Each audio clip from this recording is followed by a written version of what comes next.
धरती के स्वर्ग कश्मीर का आनंद लें नागफनी टूर्स एंड ट्रेवल्स के साथ, जो आपको देते हैं शुद्ध शाकाहारी भोजन। श्रीनगर, गुलमर्ग, पहलगाम, सोनमर्ग आदि के सुंदर स्वर्ग का आनंदमयी टूर आज ही कराएं अपनी बुकिंग। संपर्क करें भूपेंद्र जैन और महावीर जैन से। नहीं है, अपने द्वारा भगवान की मूर्ति को लाभ है।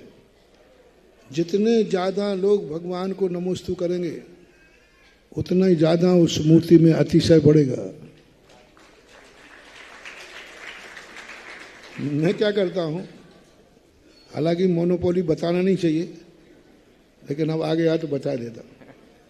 लोग कहते महाराज जी आपके जाने के बाद उस मूर्ति मंदिर में अतिशय कैसे हो जाता है, आप करते क्या हो?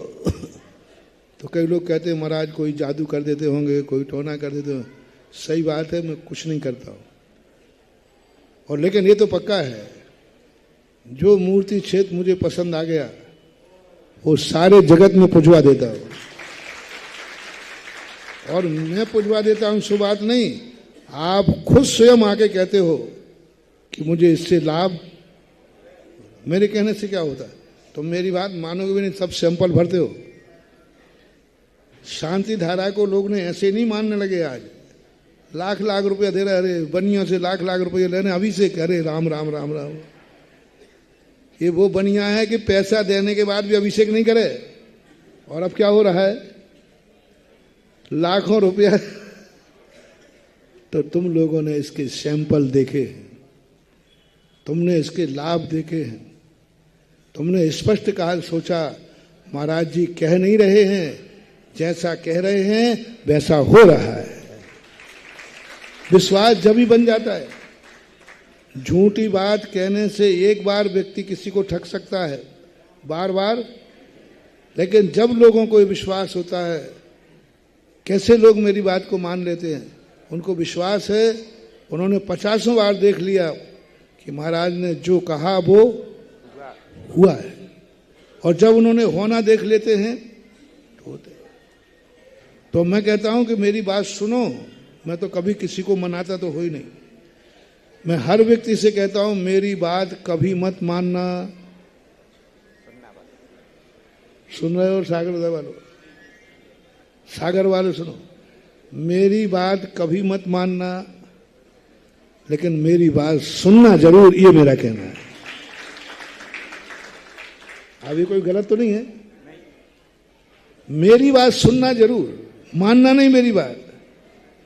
और मुझे विश्वास है कि तुम एक बार सुन भर लो, तुम माने बिना रहोगे नहीं, क्योंकि मेरे दाम है। सुन भर लो, सुनने में कोई ऐतराज नहीं है।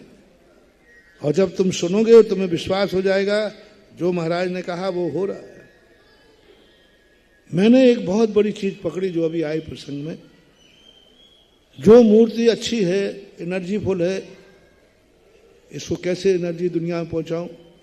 मैं कुछ नहीं करता हूं, नमोस्तु और अभिषेक बढ़ा देता हूं। तुम नमोस्तु बढ़ाओ, हम मूर्ति का अतिशय बढ़ाएंगे। तुम क्या करो, नमोस्तु बढ़ाओ, पूजा बढ़ाओ, अभिषेक बढ़ाओ, जाप बढ़ाओ, भक्तांबर पढ़ो। 6 महीने बाद तुम खुद कहोगे यही मूर्ति से हमारे लिए जो भाव करते पूरा होने लगे। तो हमें अपने भगवान से हमें कुछ सब कुछ नहीं मिलता है, हमारे द्वारा भगवान की मूर्ति को भी मिलता है, तीर्थ को भी मिलता है। तो दोनों का परस्पर का उपग्रह होता है। तो अपन लोग जब मंदिरों में होते हैं, मैंने तो सबको चुनौती दी है, यदि आपको जिस मंदिर में आपको जितना अतिशय चाहिए आप नमोस्तु बढ़ा दीजिए, बस अभिषेक करने वाले बढ़ा दीजिए।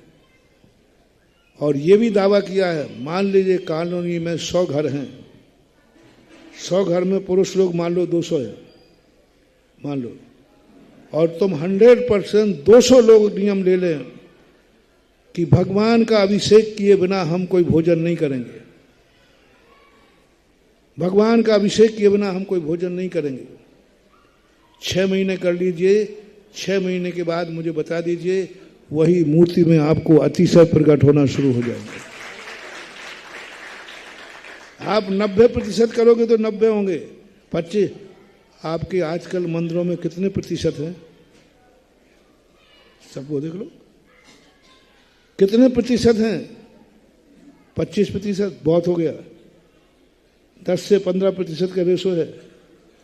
तो पास मार्क ही नहीं आ रहा है 33% के, क्या मूर्ति में खाक अतिशय आएगा? 33% नंबर नहीं आ रहा है कि कोई कह सके हमारे यहाँ 30% लोग अभिषेक करते हैं। सागर के मंदिरों में उठा लो, कौन से मंदिर में है कितने % लोग अभिषेक करते हैं? चलो मोराजी ले लो, मोराजी के इर्द गिर्द कितने परिवार होंगे? काफी होंगे, 3-4 से मान लें। परसेंटेज कितना अभिषेक करने वालों? 4 से मान लें, 3 से मान लें, तो 10% में कम से कम कहाँ है? 33% का कम से कम रेशो हो तो पासिंग मार्क हो। और हर कॉलोनी के यही हाल है।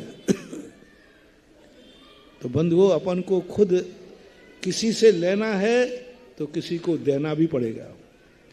हम मूर्ति से अतिशय चाहते हैं तो मूर्ति के प्रति अपनी श्रद्धा बढ़ाएं, भक्ति बढ़ाएं, तो वो भी बढ़ जाती है। जिज्ञासा